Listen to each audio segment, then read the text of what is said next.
नमस्कार मित्रांनो, तुमच्यासाठी अतिशय महत्त्वाचे प्रश्न मी सामाजिक विज्ञान या विषयावर घेऊन आलेलो आहोत। जर तुम्ही टीईटी 2026 ची तयारी करत असाल तर हा माझा पेपर आहे। या पेपरमध्ये मला कसे प्रश्न विचारले हे मी तुमच्या समोर ठेवणार आहोत। बघा, आपण सर्व प्रश्न स्टेप बाय स्टेप पाहणार आहोत। जर तुम्ही चॅनलवर नवीन आले असाल तर चॅनलला सबस्क्राइब करा, कारण जर तुम्हाला या 10-12 दिवसात तुम्हाला टीईटी पास व्हायची असेल तर या प्रश्नांचा पॅटर्न तुम्हाला फॉलो करणं खूप महत्त्वाचं आहे, जेणेकरून तुम्ही यावर्षी टीईटी 2026 मध्ये क्वालिफाय होसाल। चला तर मग पटकन चॅनलला सबस्क्राइब करा आणि आपल्या मित्रपरिवाराला ही लिंक शेअर करा, जेणेकरून तेही क्वालिफाय झाले पाहिजे। बघा, 91वा क्रमांकाचा प्रश्न आहे। आपल्याला काय विचारलेला आहे, खालील विधानापैकी चूक विधान ओळखा।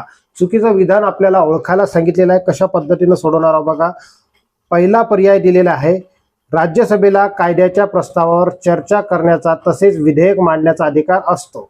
त्यानंतर बघा, राज्यसभेचे सदस्य मंत्र्यांना प्रश्न विचारू शकतात। त्याच्यानंतर तिसरं दिलं, राज्यसभेचे सदस्य प्रत्यक्ष जनतेकडून निवडले जात नाहीत। आणि त्याच्यानंतर बघा, चौथं दिलेलं आहे, राज्यसभेला घटना दुरुस्ती करण्याचा अधिकार नाही। बघा, या प्रश्नाचं योग्य जे उत्तर आहे मी नंतर सांगतो, पण पहिले हे समजून घ्या की घटना दुरुस्तीची जी पद्धत आहे, आपण घटना दुरुस्ती करत असतो तर हे 368 कलमनुसार करत असतो। 368 या कलमानुसार आपण घटना दुरुस्ती करतो आणि ही घटना दुरुस्ती आपण दक्षिण आफ्रिकेकडून घेतलेली आहे। बघा, राज्यसभेला आणि लोकसभेला घटना दुरुस्ती करण्याचा अधिकार आहे, इथंही आपल्याला नाही दिलं, म्हणून या प्रश्नाचं उत्तर चुकीचं आहे। बाकी तीनही पर्याय बरोबर आहेत। हा प्रश्न चुकीचा आहे। आपल्याला चूक विधान ओळखायला सांगितलं, अशा पद्धतीने या प्रश्नाचं आपण उत्तर सोडवलं। हे लक्षात ठेवायचं आहे। आपण कोणाकडून घेतली? दक्षिण आफ्रिका। हे लक्षातच ठेवायचं आहे, कारण आपल्याला खूप महत्त्वपूर्ण प्रश्न विचारलेले असतात। आता प्रश्न क्रमांक 92 आपण पाहणार आहोत। बघा, खालीलपैकी चूक जोडी ओळखा। आपल्याला चुकीची जोडी ओळखायची आहे। इथं आपल्याला राज्य आणि त्याच्या राजधान्या दिलेल्या आहे। या प्रश्नाची चुकीची जोडी ओळखण्यासाठी आता आपण पाहूया पहिला पर्याय काय आहे। तर अरुणाचल प्रदेशची राजधानी इटानगर दिलेली आहे। मणिपूरची राजधानी जी आहे ती इम्फाळ दिली आहे। त्याच्यानंतर बघा, मेघालयची राजधानी शिलाँग दिलेली आहे आणि मिझोरमची राजधानी कोहिमा दिलेली आहे। आता तुम्हाला राज्य आणि राजधान्या लक्षातच ठेवायच्या आहे मित्रांनो। बघा, अरुणाचल प्रदेशची राजधानी इटानगर आहे, हे बरोबर आहे। त्यानंतर बघा, मणिपूरची राजधानी इम्फाळ आहे, हेही बरोबर आहे। मेघालयाची राजधानी शिलाँग आहे, हेही बरोबर आहे। बघा, मिझोरमची राजधानी आपल्याला एजॉल आहे, कोहिमा नाही। कोहिमा जी आहे नागालँडची आहे। कशाची आहे? नागालँड। नागालँड लक्षात ठेवायचं आहे, नागालँड कोहिमा। ओके, कोहिमा याच्यासोबत जोडी लक्षातच ठेवायची आहे। असे प्रश्न आपल्याला वारंवार विचारतात, तर हे प्रश्न तुम्हाला स्वरूप कळेल आणि या पद्धतीने तुम्हाला अभ्यास करायचा आहे। प्रश्न क्रमांक आता आपण 93 पाहूया। भारतीय संविधानाच्या सरनाम्यातील रिकामी जागा शब्दाचा अर्थ म्हणजेच लोकांकडे अंतर्गत किंवा बाह्य स्वरूपाचे निर्णय घेण्याचा सर्वोच्च अधिकार आहे। आता बघा, लोकांकडे निर्णय किंवा बाह्य स्वरूपाचे निर्णय घेण्याचा सर्वोच्च अधिकार कोणता आहे? तर इथं आपल्याला ऑप्शन दिलेला आहे, गणराज्य, स्वातंत्र्य, त्याच्यानंतर सार्वभौम आणि न्याय। आता हे आपल्या राज्यघटनेच्या म्हणजे हे वैशिष्ट्य आहे आणि हे वैशिष्ट्य आपल्याला येणं लक्षात ठेवणं खूप महत्त्वाचं आहे। बघा, गणराज्य म्हणजे काय होते? तर गणराज्य म्हणजे होते तर वंश परंपरागत पद्धतीने आपण आता सत्तेवर येऊ शकत नाही। आपण जनतेतून निवडून दिलेल्या अधिकार म्हणजे निवडून दिल्यावरच आपण सत्तेत येऊ शकतो। त्याच्यानंतर आपण पूर्णपणे स्वातंत्र्य आहोत। सोबत बघा, आपल्याला आपली जी राज्यघटना आहे न्यायप्रविष्ट आहे, हे लक्षात ठेवायचं आहे। आता या प्रश्नाचं उत्तर काय आहे? तर सार्वभौम। या प्रश्नाचं उत्तर आहे सार्वभौम। बघा, आपल्याकडे सार्वभौम म्हणजे काय? तर आपल्यावर कोणत्याही बाह्य देशाचा किंवा बाह्य शक्तीचा कोणत्याही प्रकारचा दबाव असणार नाही आणि आपण आपले निर्णय घेण्यासाठी स्वतंत्र आहोत। हे म्हणजे काय? तर सार्वभौम होते। अशा पद्धतीने या प्रश्नाचं उत्तर सोडवलेलं आहे। बघा मित्रांनो, खूप महत्त्वपूर्ण प्रश्न पाहणार आहोत। तत्पूर्वी तुम्ही सबस्क्राइब करून घ्यायचं आहे चॅनलला, खूप महत्त्वाचं आहे, कारण मी तुम्हाला खूप महत्त्वाचे प्रश्न देत आहोत आणि आपल्या मित्रपरिवाराला लिंक शेअर करायची आहे। आता आपण 94वा उदाहरण पाहणार आहोत। खूप महत्त्वाचं उदाहरण आहे। बघा काय म्हटलेलं आहे, सरकारी मदत मिळणाऱ्या शाळांमध्ये कोणतेही धार्मिक शिक्षण दिले जात नाही। धर्मस्वातंत्र्याचा अधिकार, शाळा महाविद्यालय प्रवेशासाठी स्त्रिया व दुर्बल घटकांना राखीव जागा, आता हे कोणत्या अधिकारात येते अशा पद्धतीचा प्रश्न आहे। मग या प्रश्नाचं उत्तर तुम्हाला द्यायचं आहे मित्रांनो। कमेंट बॉक्समध्ये ज्या ज्या प्रश्नाचे उत्तर तुम्हाला येत असतील ते कमेंट बॉक्समध्ये टाका आणि कोणता विषय तुम्हाला अवघड जात आहे तेही कमेंट बॉक्समध्ये टाका, जेणेकरून मी त्याच्यावर व्हिडिओ बनवेल आणि टीईटीची कशी तयारी करायची याबद्दल मी संपूर्ण 15 दिवसाचं जे नियोजन होतं, 14 दिवसाचं नियोजन मी तुम्हाला युट्यूबवर टाकलेलं आहे, ते बघून घ्या, कारण जेणेकरून तुम्हाला चांगल्या पद्धतीने एक मार्गदर्शन मिळणार आहे। बघा इथं ऑप्शन दिलेला आहे समानतेचा अधिकार, त्याच्यानंतर शैक्षणिक व सांस्कृतिक अधिकार, त्याच्यानंतर बघा स्वातंत्र्याचा अधिकार आणि पिळवणूक विरोधीचा अधिकार, अशा पद्धतीचे आपल्याला हे 4 ऑप्शन दिलेले आहे। या प्रश्नाचं उत्तर काय आहे तर समानतेच्या अधिकारामध्ये येते, हे लक्षातच ठेवायचं आहे। मग 15 नुसार बघा, 15 नुसार कोणतेही आपण काय करू शकत नाही बघा, तर जात धर्म लिंग भेदभाव करू शकत नाही, हे लक्षात ठेवायचं आहे। तसेच आपण शैक्षणिक दृष्ट्या बघा, सामाजिक व शैक्षणिक दृष्ट्या मागास व दुर्बल घटकासाठी आणि महिलांसाठी काय केलेलं आहे तर विशेष अधिकार दिलेला आहे। तर ह्या प्रश्नाचं उत्तर आहे समानतेच्या अधिकारामध्ये ते येते, लक्षात ठेवायचं आहे। आता बघा याच्यानंतर आपण आता 95वा प्रश्न पाहणार आहोत। बघा समोरचे हे प्रश्न आपण आता पाहूया। चला 95वा प्रश्न काय म्हटलेला आहे बघा, गोवा महाराष्ट्राचा भाग व्हावा की वेगळा राहावा हे ठरवण्याची रिकामी जागा हो मार्ग अवलंबिला आहे, हा मार्ग अवलंबिला पाहिजेत, हा मार्ग अवलंबिला आहे। तर बघा कोणता, प्रत्यावाहन, जन उपक्रम, त्याच्यानंतर सार्वमत आणि जनपृच्छा। तर बघा तुम्हाला माहित आहे की आता गोव्यामध्ये राज्य होतं 1961 पर्यंत, ते पोर्तुगीजांचं होतं। मग हे काय केलं तर या प्रश्नाचं उत्तर आहे सार्वमतानुसार गोवा हे भारताचा किंवा महाराष्ट्राचा भाग व्हावा हे मार्ग अवलंबिलेला आहे। त्याच्यानंतर बघा 96वा प्रश्न आपल्याला दिलेला आहे। 96वा प्रश्न काय म्हटलेला आहे तर कतार, ओमान, संयुक्त अरब अमिरात या देशामध्ये काय साम्य आहे, या देशामध्ये काय साम्य आपल्याला ओळखायचं आहे। बघा या देशात राजकीय पक्षावर बंदी आहे, त्याच्यानंतर या देशात विरोधी पक्ष नाहीत, या देशात फक्त राष्ट्रीय पक्ष आहेत आणि या देशात कोणत्याच पक्षाला बहुमत मिळत नाही। तर सिंपल गोष्ट आहे, इथं बघा या देशात जे आहे राजकीय पक्षावर बंदी आहे, हे लक्षात ठेवायचं आहे। आता हा तुम्हाला लक्षात ठेवायचं, कारण आता मुस्लिम कंट्रीमध्ये तुम्हाला माहित आहे की युद्ध वगैरे सुरू आहेत, तर हे प्रश्न तुम्हाला विचारू शकतात। बघा त्यानंतर आता आपण 97वा प्रश्न पाहूया। आता तुम्हाला समजलेलं असेल बघा 97वा प्रश्न, जात धर्म वंश लिंग संपत्ती सामाजिक स्थान यावर आधारित भेद न करता प्रत्येक व्यक्तीचा दर्जा समान मानणे व सत्ता मान्यता व संसाधनामधील तिचा रास्त वाटा तिला प्राप्त होणे म्हणजे काय। तर बघा आता या प्रश्नाचं उत्तर तुम्हाला कमेंट बॉक्समध्ये द्यायचं आहे, कारण हे जे आहे राज्यशास्त्रावर विचारलेला प्रश्न आहे। आणि बघा काय म्हटलेलं आहे, आपण कुठेही भेद करत नाही याचा अर्थ हे न्यायाशी संबंधित आहे, तर लक्षात घ्यायचं आहे हे समाजाच्या न्यायानुसार आहे। तर या प्रश्नाचं उत्तर आहे सामाजिक न्याय। अशा पद्धतीने आपण 97 प्रश्न पाहिले। आता समोरचे प्रश्न आपण पाहूया। तुम्ही चॅनलला जोडून जा, कारण जेणेकरून आपल्याला असे आता प्रश्न खतरनाक सोडवायचे आहे। आता बघा 98वा प्रश्न पाहूया आपण। 98वा प्रश्न काय म्हटलेला आहे, या प्रश्नाला आपल्याला सोडवायचा आहे, जोड्या लावायचे प्रश्न आहेत। कशा पद्धतीने सोडवणार आहोत मित्रांनो, बघा इतिहासाची साधने व घराणे आपल्याला इथं दिलेली आहेत। त्याच्यानंतर बघा पहिलं काय दिलेलं आहे, सारनाथ स्तंभ कोणाच्या काळातला आहे, अशा पद्धतीचा प्रश्न आहे। मग ह्या प्रश्नाला तुम्हाला सोडवायचं आहे। कसं सोडवणार आहात बघा, सारनाथ जे आहे कशाशी संबंधित आहे तर हे मौर्य काळाशी संबंधित आहे। म्हणजे पहिलं ऑप्शन जे आपल्याला तिसऱ्यावरून सुरुवात व्हायला पाहिजे, म्हणजे या पद्धतीनं पहिल्याचं तिसरं आहे, पहिल्याचं तिसरं आहे मित्रांनो। म्हणजे बघा हे ऑप्शन चुकीचं आहे, 2 नंबरचं चुकीचं आहे आणि 3 नंबरचं चुकी आहे, कारण याचं उत्तर जे आहे 1 नंबरवरून सुरू व्हावं लागलं। आता बघा या अ आणि क म्हणजे चौथ्यामध्ये, पहिल्या आणि चौथ्यामध्ये आपण पाहूया काय साम्य आहे किंवा मग काय भेद आहे। बघा अलाहाबाद हे प्रशिस्त काय आहे, तर हे लक्षात ठेवायचं आहे। अलाहाबाद काय आहे, प्रशिस्त गुप्त आहे। ओके, गुप्त आहे म्हणजे याचं दुसऱ्याचं ब असलं पाहिजे, दुसऱ्याचं ब असलं पाहिजे। म्हणजे बघा इथं दुसऱ्याचं ब इथं अ दिलेलं आहे, म्हणजे हे चौथं चुकलेलं आहे. आपल्या प्रश्नाचं उत्तर असेल हे. म्हणजे तिसऱ्याचं काय असायला पाहिजे, तिसऱ्याचं असायला पाहिजे सॉरी त्याला काय म्हणतो पहिलं. ओके, अशा पद्धतीने ह्या जोड्या लागलेल्या हे लक्षात ठेवायच्या आहे. जोड्यावरही प्रश्न विचारतात. 99व्या क्रमांकाचा आता आपण प्रश्न पाहूया कशा पद्धतीने सोडवायचा आहे. बघा, खालीलपैकी आपल्याला चुकीची जोडी ओळखायला सांगितलेली आहे. आय होप की तुम्हाला हे प्रश्न सर्व काही समजत असतील, कारण आज आपण कोणत्याही प्रकारची PDF किंवा आपण डिजिटल बोर्डवर घेत नाही आहोत, परंतु हा paper me as it is घेतला, कारण जेणेकरून विद्यार्थ्यांना समजलं पाहिजे की असेच प्रश्न आपल्याला विचारतात. हे एकदम जेन्युइन आणि ऑथेंटिक माहिती आहे, म्हणून तुम्ही संपूर्ण व्हिडिओ बघत चला.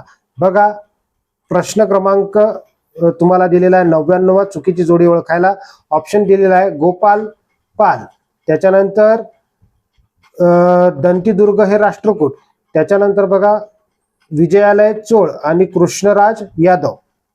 या प्रश्नाचं उत्तर तुम्हाला द्यायचं आहे कमेंट बॉक्समध्ये.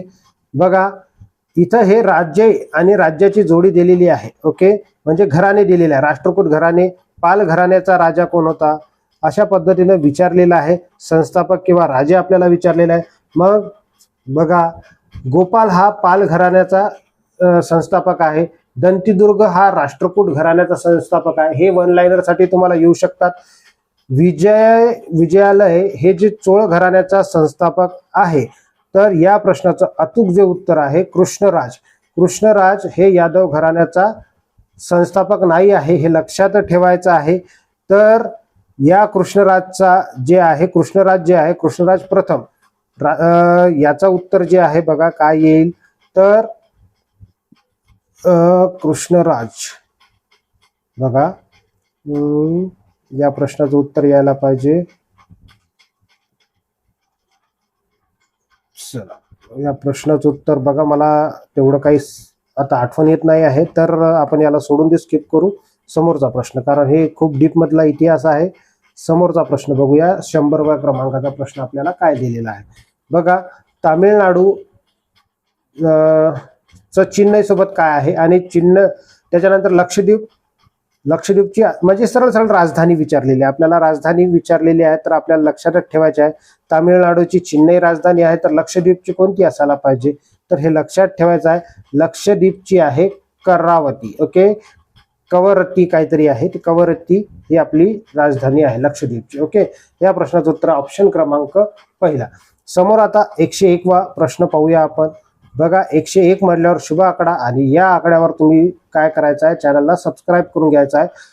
योग्य जोड्या जुळवा. आता योग्य जोड्या जुळवायचा गट क्रमांक गट क्रमांक ब दिलेले आहे. बघा, युगोस्लाव्हिया, त्याच्यानंतर इंडोनेशिया, घाना आणि इजिप्त हे देश दिलेले आहे. आणि देश दिल्याबद्दल बघा इकडं काय दिलेले आहेत, तर त्याचे प्रमुख नेते दिले होते त्यावेळेसचे. आता सध्या बदलले असतील, पण आपल्याला त्यावेळेसचे नेते लक्षात ठेवायचे आहे. तर या प्रश्नाचं उत्तर आपल्याला द्यायचं आहे कमेंट बॉक्समध्ये. ज्याला येत असेल तर त्यांनी त्या प्रश्नाचं उत्तर द्यायचं आहे. बघा, इथं काय म्हटलेलं आहे, अचूक उत्तर काढायचं आपल्याला म्हटल्यावर बघा, याचे जोड्या खूप खतरनाक आहेत, आणि हे प्रश्न जे आहे त्यावेळेसचे होते.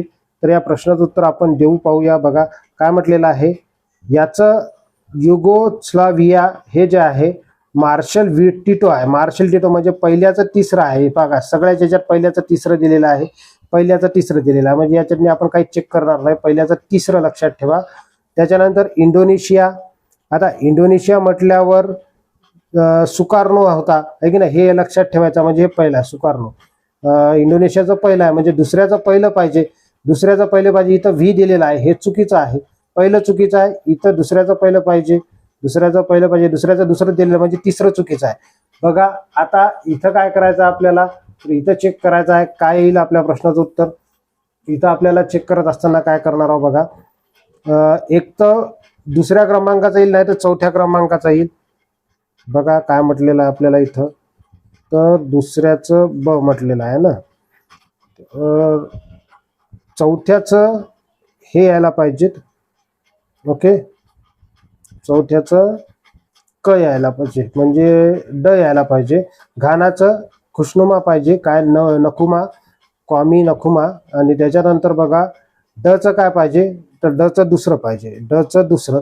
तर या प्रश्नाचं उत्तर बघा चौथं जे यायला पाहिजे, फिक्स चौथं आपल्या प्रश्नाचं उत्तर आहे. अशा पद्धतीने आपण 101 प्रश्न पाहिले. समोरचे प्रश्न पाहूया मित्रांनो. आता हे समोरचे प्रश्न 102 क्रमांकाचा प्रश्न आता आपण चेक करूया. जिल्हा परिषदेच्या निधीमधून योग्य तो खर्च काढण्याचा अधिकार रिकामी जागा यांना आहे. आता बघा कोणाला आहे हे अधिकार काढण्याचा, तर या प्रश्नाचं उत्तर तुम्हाला कमेंट बॉक्समध्ये द्यायचं, कारण जिल्हा परिषदेवर प्रश्न विचारतात. हे 1-2 तरी प्रश्न तुम्हाला 100% विचारतात. त्यानंतर स्थायी समितीचा अध्यक्ष कोण होता असे प्रश्न विचारतात, हे लक्षात ठेवायचं आहे. प्रश्न क्रमांक पहिला काय, ऑप्शन क्रमांक पहिला दिलेला आहे जिल्हा परिषद अध्यक्ष, त्याच्यानंतर जिल्हा परिषद उपाध्यक्ष, त्याच्यानंतर जिल्हा परिषद मुख्य कार्यकारी अधिकारी आणि चौथा आहे जिल्हाधिकारी. बघा जिल्हा परिषदेच्या निधीतून योग्य खर्च करण्याचा अधिकार जो असतो तो कोणाला असतो, मुख्य कार्यकारी अधिकारी, जिल्हा परिषदचा सीईओ जो राहतो, सीईओ याला तो अधिकार असतो, लक्षात ठेवायचा आहे. समोरचा बघा 103वा प्रश्न काय म्हटलेला आहे, हर्षवर्धन, प्रवरसेन, हल, महेंद्र वर्मन या विविध घराण्यातील राजांमध्ये काय साम्य आहे. काय साम्य आहे, तर या प्रश्नाचं उत्तर तुम्हाला कमेंट बॉक्समध्ये द्यायचं आहे. काय साम्य आहे, तर बघा हे सर्वजण संगीतज्ञ होते, हे सर्वजण लेखक होते, हे सर्वजण गणितज्ञ होते, हे सर्वजण त्याच्या घराण्याचे संस्थापक होते. आता लक्षात द्यायचं आहे की हे जे होते हे सर्वजण, तर हे सर्वजण काय होते, साहित्यिक आणि लेखक होते. लक्षात ठेवायचा ऑप्शन क्रमांक 2 हे आपल्या प्रश्नाचं उत्तर असेल. लेखक होते, लक्षात ठेवायचा, विचारतात लेखक. तुम्हाला असंही विचारू शकतात हर्षवर्धन कोण होता, प्रवरसेन कोण होता, हल कोण होता, समजलं, तर हे लेखक सुद्धा होते, लक्षातच ठेवायचं आहे. आता जर याचा विचार करतो म्हटलं तर प्रवरसेनने सेतुबंध लिहिला होता. कोणता, प्रवरसेन याने सेतुबंध लिहिला होता, हे लक्षात ठेवायचं आहे तुम्हाला. ओके, चला इथपर्यंत आलो आपण. समोरचे प्रश्न पाहायचे असेल आपण आता समोरचे प्रश्न पाहूया. बघा प्रश्न समोरचे पाहूया आता. प्रश्न क्रमांक 4 काय म्हटलेला आहे, गटात न बसणारा शब्द ओळखा. चोळ, परमार, यादव, गहाडवाल. ओके, तर या प्रश्नाचं उत्तर तुम्हाला कमेंट बॉक्समध्ये द्यायचं आहे. तर याच्यामध्ये आपल्याला गटात न बसणारा शब्द पाहायचा आहे. बघा हे जे आहे, तर हे राजे लक्षात ठेवायचे आहे की हे राजे जे आहे उत्तरेकडचे याच्यामध्ये काही राजे आहे आणि याच्यामध्ये आपल्याला उत्तरेकडचे राजे जे नव्हते ते लक्षात ठेवायचे आहे. तर बघा याच्यामध्ये परमार, यादव आणि गहाडवाळ हे उत्तरेकडचे राजे होते, हे उत्तरेकडचे होते. आणि चोळ जे आहे तर दक्षिण भारतातील होतं. म्हणजेच आपल्या प्रश्नाचं उत्तर काय असेल, ऑप्शन क्रमांक 1 चोळ जे होता ते दक्षिण भारतातील होता. त्याच्यानंतर बघा प्रश्न क्रमांक 105 अफगाणिस्तानहून आलेले पठाण म्हणजे काय. तर हे तुम्हाला माहीत असायला पाहिजे, याचं उत्तरही द्यायचं काम नाही पडत, सरळ सरळ आहे. या प्रश्नाचं उत्तर काय आहे, तर पर्याय वाचायचं काम नाही, रोहिले, याला काय म्हणायचे आपण, रोहिले म्हणायचं, समजलं. आता बघा त्याच्यानंतर प्रश्न क्रमांक 106 काय म्हटलेला आहे, घटना कालानुक्रमाने लावा. योग्य कालानुक्रमाने आपल्याला लावायचे आहे. तर बघा हे अमेरिकेबद्दल म्हटलेलं आहे. अमेरिकेच्या बोस्टन बंदरातील उभ्या इंग्रजाच्या जहाजावर चहाच्या पेट्या काही नागरिकांनी फेकल्या. त्याच्यानंतर बघा अमेरिकन वसाहतींनी आपल्या स्वातंत्र्याचा राजीनामा घोषित केला. त्याच्यानंतर बघा 13 वसाहतींनी अमेरिकेचे स्वातंत्र्य म्हणजे संघराज्य स्थापन केले. आणि चौथं दिलेलं आहे अमेरिकन वसाहतींना ना प्रतिनिधी ना कर ही घोषणा केली. आता बघा याच्यामध्ये काय महत्वाचं आहे, तर हे जर आपल्याला कालानुक्रमाने लावायचं असेल तर बघा पहिल्यांदा तर काय झाला असेल, उठाव झाला असेल. तर मग बघा उठाव करण्यापूर्वी सर्वात महत्वाची गोष्ट काय झाली इथं, तर अमेरिकेंनी ना प्रतिनिधी ना कर अशी घोषणा दिली. पहिले तर उठाव होण्यापूर्वी घोषणा झाल्या अशा पद्धतीनं. म्हणजेच आपली सुरुवात कशापासून व्हायला पाहिजे, चौथ्यापासून व्हायला पाहिजे. मग पहिल्या आपल्या प्रश्नाची उत्तर मग चौथ्यापासून कुठं सुरुवात व्हावं लागली, ह्या ऑप्शन क्रमांक ए मध्येच व्हावं लागली चौथ्यापासून सुरुवात. म्हणजे आपल्या प्रश्नाचं उत्तर काय असेल, ऑप्शन क्रमांक पहिला. मग त्याच्यानंतर तिसरी घटना झाली असेल 13 वसाहतीने म्हणजे काय केले, तर अमेरिकी संघराज्य स्थापन केले, आहे की नाही.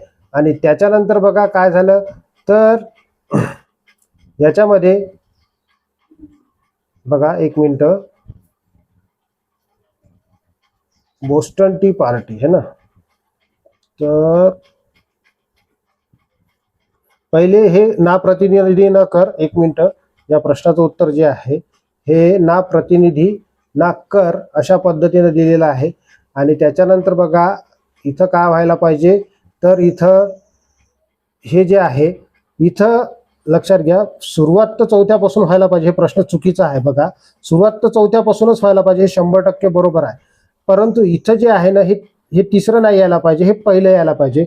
हा प्रश्नच चुकीचा आहे मूळतः. या प्रश्नाचे तुम्हाला मार्क मिळतील, मलाही मार्क मिळाले असतील. बघा या प्रश्न चुकीचे टाकतात, हे लक्षात घ्या. ही जी घटना आहे ही घटना 1965 मध्ये झाली होती. कोणती तर 1765 मध्ये ही घटना झाली. त्याच्यानंतर बघा ही 1773 मध्ये झालेली आहे, 1773 मध्ये.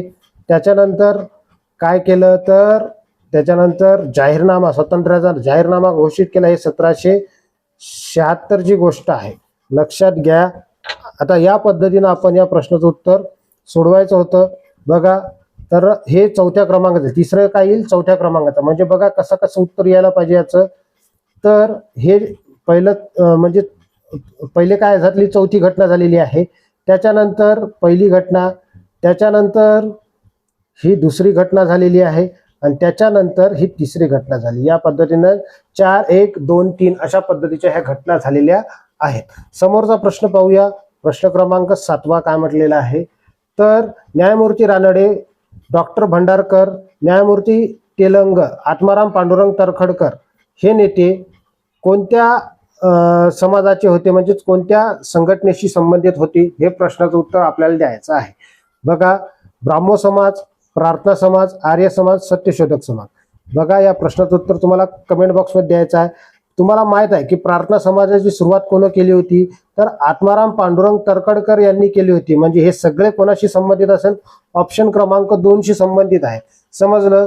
समोरचा प्रश्न 108 काय म्हटलेला आहे, प्राध्यापक NG रंगा यांच्या पुढाकाराने रिकामी जागा या संस्थेची स्थापना झाली. कोणत्या संस्थेची स्थापना झालेली आहे, तर या प्रश्नाचं उत्तर तुम्हाला द्यायचं आहे, कोणत्या संस्थेची स्थापना झाली. तर अखिल भारतीय किसान सभा, त्याच्यानंतर all India trade union Congress, त्याच्यानंतर बघा काँग्रेस समाजवादी पक्ष आणि ऑल इंडिया वुमेन्स कॉन्फरन्स. बघा ज्यालाही या प्रश्नाचं उत्तर येत असेल मित्रांनो, तर हे प्रश्नाचं उत्तर कमेंट बॉक्समध्ये टाका. बघा हे जे आहे NG रंगा यांनी जे आहे अखिल भारतीय किसान सभेची स्थापना केली होती, हे लक्षात ठेवायचं आहे. हे कधी केली होती, तर 11 एप्रिल 1936 मध्ये, 1936 मध्ये, हे लक्षात ठेवायचं आहे तुम्हाला. चला समोरचा प्रश्न आता आपण पाहूया. समोरचा प्रश्न पाहायचा, समोरचा प्रश्न बघूया आता काय म्हटलेला आहे. बघा 9वा प्रश्न, 109. झुंजार, माची व मधुबाला माची या कोणत्या गडावरील माच्या होत्या. आता बघा हे जे आहे आपल्याला ओळखायचं आहे. तर या प्रश्नाचं उत्तर काय आहे, बघा इथं पर्याय दिलेला आहे, तोरणा, राजगड, रायगड आणि प्रतापगड. तर हे जे माच्या होत्या, ओके, या माच्या ज्या आहे तोरणा गडावरील होत्या. कोणत्या गडावरील, तोरणा गडावरील. या प्रश्नाचं उत्तर ऑप्शन क्रमांक A. समोर पाहूया 110वा प्रश्न. 110वा प्रश्न हे आपल्याला खूप महत्वाचा विचारलेला आहे. काय म्हटलेला आहे बघा, अयोग्य जोडी आपल्याला ओळखायची आहे. पहिली जोडी दिलेली आहे संत नामदेव नरसी, त्याच्यानंतर संत ज्ञानेश्वर आपेगाव, त्याच्यानंतर संत एकनाथ जाम आणि संत तुकाराम देहू. आता या प्रश्नाचं उत्तर तुम्हाला द्यायचं आहे कशा पद्धतीनं, तर बघा संत नामदेव नरसीचे होते, हे लक्षात ठेवायचं, हिंगोली जिल्हा आहे की नाही. आणि यांचं जे आहे तर संत नामदेवाचे जे आपण त्याला काय म्हणतो, जे त्याला आपण म्हणतो दोवे, हे कशात आहे, दोवे म्हणा किंवा मग अभंग म्हणा, हे गुरु गोविंद साहिब मध्ये आहे, हे लक्षात ठेवायचं आहे. त्याच्यानंतर संत ज्ञानेश्वर यांनी काय लिहिलं, तर ज्ञानेश्वरी लिहिली, चांगदेव पाशिष्टी लिहिली, हे तुम्हाला माहीतच असेल. तर हे जे आहे हे आपेगावचेच होते, लक्षात ठेवायचं आहे. आणि यांची जी समाधी आहे आळंदी येथे आहे. कुठं आहे समाधी लक्षात ठेवायची, आळंदी येथे आहे. समजलं, लक्षात ठेवायचं, आळंदी येथे. त्यानंतर बघा संत एकनाथ जे आहेत जामचे नव्हते, तर हे पैठणचे होते, पैठण, हे लक्षात ठेवायचं आहे. छत्रपती संभाजीनगरमध्ये पैठण येथे होते. आता हे लक्षात ठेवायचं आहे. आणि समर्थ रामदासजी जे होते ते होते जामजे समर्थ रामदास. ओके, तुकाराम महाराज देहूचे होते, हे लक्षात ठेवायचं होतं. अयोग्य जोडी ओळखायला सांगितले. आपल्या प्रश्नाचं उत्तर ऑप्शन क्रमांक 3. ओके, चला समोरचा प्रश्न 111वा. इलियड व ओडिसी या महाकाव्याचे लेखक कोण? अशा पद्धतीचा प्रश्न आहे. तर ऑप्शन क्रमांक ए पिंडर, ऑप्शन क्रमांक 2 साफोक्लिस, ऑप्शन क्रमांक सी हिरोडोटस, त्याच्यानंतर होमर. तर या प्रश्नाचं उत्तर तुम्हाला द्यायचं आहे मित्रांनो कमेंट बॉक्समध्ये. बघा, या प्रश्नाचं उत्तर तुम्हाला द्यायचं आहे. तर बघा, हा एक ग्रीक तत्वज्ञ होता आणि यांनी जे महाकाव्य लिहिले इलियड आणि ओडिसी, तर हे जे होता होमर याने लिहिलेलं आहे. कोण लिहिलेलं आहे? होमर यानं लिहिलेलं आहे. लक्षातच ठेवायचे आहे. आपण 111 प्रश्न आतापर्यंत बघितलेले आहे. आता आपण समोरचे प्रश्न बघूया 112 113. तर हे लक्षातच ठेवायचे आहे तुम्हाला प्रश्न. ओके, चला समोर जायचं असेल तत्पूर्वी विद्यार्थी मित्रांनो तुम्ही चॅनलला सबस्क्राईब करून घ्यायचं आहे. खूप महत्त्वपूर्ण आपण प्रश्न पाहत आहोत. या प्रश्नाची उत्तरं तुम्हाला कमेंट बॉक्समध्ये देत राहायचे आहे. कोणता विषय जर तुम्हाला अवघड वाटत असेल, कोणता म्हणजे गणिताचा पार्ट असेल, काही असेल, तर ते तुम्ही कमेंट बॉक्समध्ये टाकत चला. जेही अवघड वाटत असेल, अभ्यास कसा करायचा इव्हन तेही टाकू शकता. बघा 112वा प्रश्न. 1921 सालच्या वॉशिंग्टन परिषदेमध्ये आयोजनाचे प्रमुख कारण काय होते? बघा 1921 सालच्या वॉशिंग्टन परिषदेचे आयोजनामागचे प्रमुख कारण आपल्याला विचारलेले आहे. काय म्हटलेलं आहे बघा. तर इथं या प्रश्नाचं उत्तर आपल्याला द्यायचं आहे कमेंट बॉक्समध्ये. पहिला ऑप्शन दिलेला जागतिक शांतता प्रस्थापित करणे, त्याच्यानंतर जपानच्या नाविक शक्तीची खच्चीकरण करणे, लोकशाहीचे पुनर्स्थापनेसाठी, त्याच्यानंतर पर्यावरण संरक्षणाचा विचार करण्यासाठी. आता या प्रश्नाचं उत्तर तुम्हाला कमेंट बॉक्समध्ये द्यायचं आहे. बघा, तर इथं जे आहे ही परिषद भरली होती, अमेरिकेनं भरवली होती ही परिषद. तर जपानच्या नाविक शक्तीचे खच्चीकरण करण्यासाठी ही परिषद भरवण्यात आली होती, समजायचं हे या प्रश्नाचं उत्तर. त्याच्यानंतर 113वा प्रश्न. निराश्रित सेवा सदनाची स्थापना कोणी केली होती? जनक्का शिंदे, रमाबाई रानडे, पंडिता रमाबाई, त्याच्यानंतर सावित्रीबाई फुले. या प्रश्नाचं उत्तर तुम्हाला कमेंट बॉक्समध्ये टाकायचं आहे मित्रांनो. काय म्हटलेलं आहे? तर निराश्रित सेवा सदन या प्रश्नाचं उत्तर जे आहे रमाबाई रानडे यांनी केली होती. लक्षातच ठेवायचे आहे, कारण आपल्याला हे प्रश्न विचारतात आणि स्त्रियावर जास्त प्रश्न विचारलेले आहेत. स्त्री पुरुष तुलना हे ग्रंथ कोणी लिहिला, अशा पद्धतीचा प्रश्न आपल्याला वारंवार टीईटीला पाहायला मिळालेला आहे. लक्षात ठेवायचा आहे. 114वा प्रश्न. खालील चुकीची जोडी ओळखायची आपल्याला. तर पहिला आहे सार्वजनिक सभेची स्थापना कोणी केली? गवा जोशी. त्याच्यानंतर दुसरा दिलेला आहे ईस्ट इंडिया असोसिएशनची स्थापना दादाबाई नौरोजी. त्याच्यानंतर भारत सेवक समाज म्हणजे गोपाळकृष्ण गोखले आणि सोशल सर्व्हिस लीग न्यायमूर्ती रानडे. तर याही प्रश्नाचं उत्तर तुम्हाला कमेंट बॉक्समध्ये द्यायचं आहे, ज्यालाही येत असेल तर बघा, सार्वजनिक सभेची स्थापना गणेश वासुदेव जोशी यांनी केली, बरोबर आहे. ईस्ट इंडिया असोसिएशनची स्थापना दादाबाई नौरोजी यांनी केली, बरोबर आहे. त्याच्यानंतर भारत कृषक समाज सेवक संघ याची स्थापना जे कोण केली आहे ती आहे गोपाळकृष्ण गोखले यांनी केलेली आहे. त्याच्यानंतर बघा, सोशल सर्व्हिस लीग ही जी आहे न्यायमूर्ती रानडे यांनी नाही केलेली आहे. त्यांनी काय केली? नॅशनल सोशल कॉन्फरन्सची स्थापना केली. हे लक्षात ठेवायचं आहे, लिहून घ्या, नोट करून घ्या. त्याच्यानंतर प्रश्न क्रमांक 115वा. डॉन क्विक्साट रिकामी जागा हे काय आहे? तर आता लक्षात घ्या, हे नाटक आहे, कल्पना प्रधान कादंबरी आहे, उपहासात्मक कादंबरी आहे किंवा मग काव्य ग्रंथ आहे. या प्रश्नाचं उत्तर तुम्हाला द्यायचं आहे, ज्यालाही येत असेल तर. बघा, हे जे आहे हे काय आहे? तर हे कल्पना प्रधान कादंबरी आहे, हे लक्षात ठेवायचं आहे. चला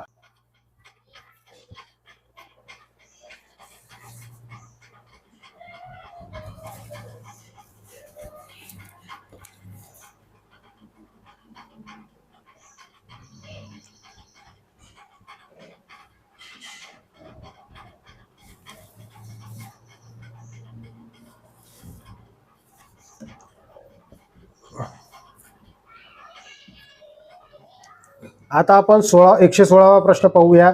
इंग्लंड औद्योगिक क्रांतीची सुरुवात रिकामी जागा झाली तर पोलाद, कापड, यंत्रे आणि रसायने. तर या प्रश्नाचं उत्तर आहे कापडापासून झालेली आहे, लक्षात ठेवायचं आहे. प्रश्न क्रमांक 117वा. साम्राज्यवादी राष्ट्रांनी चीनकडून अनेक प्रकारच्या व्यापारी सवलती मिळवल्या. या प्रक्रियेला रिकामी जागा म्हणतात. तर मुक्त व्यापार विषयक धोरण, वसाहतवाद, त्याच्यानंतर चीनी टरबुजाचे वाटे आणि अफूचे युद्ध. तर या प्रश्नाचं उत्तर, योग्य उत्तर जे आहे चीनी टरबुजाचे वाटे असे म्हणतात.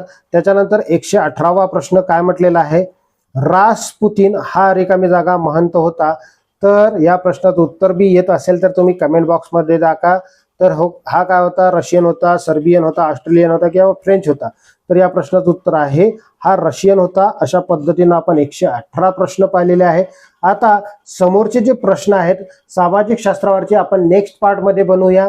तर त्याच्यामध्ये आपण सर्वच 32 प्रश्न उरलेले कव्हर करून घेऊया. ओके, जर तुम्हाला या प्रश्नाचे उत्तर येत असेल, तुम्हाला कोणत्याही प्रकारचं अडचण येत असेल तर ते कमेंट बॉक्समध्ये टाकत चला. ओके, आणि बघा समोरचे प्रश्न पाहण्यासाठी तुम्ही इंटरेस्टेड असाल तर येस और नो कमेंट करा. जर असाल तर आपण त्यावर व्हिडिओ बनवू. ओके, आणि जर तुम्ही चॅनलवर नवीन आला असाल सध्या तर चॅनलला सबस्क्राईब करून घ्या, कारण खूप महत्त्वपूर्णचे प्रश्न आपण घेत असतो. व्हिडिओला लाईक करा आणि आपल्या मित्र परिवाराला शेअर करा. ओके, चला तर भेटूया आपण समोरच्या व्हिडिओमध्ये. धन्यवाद.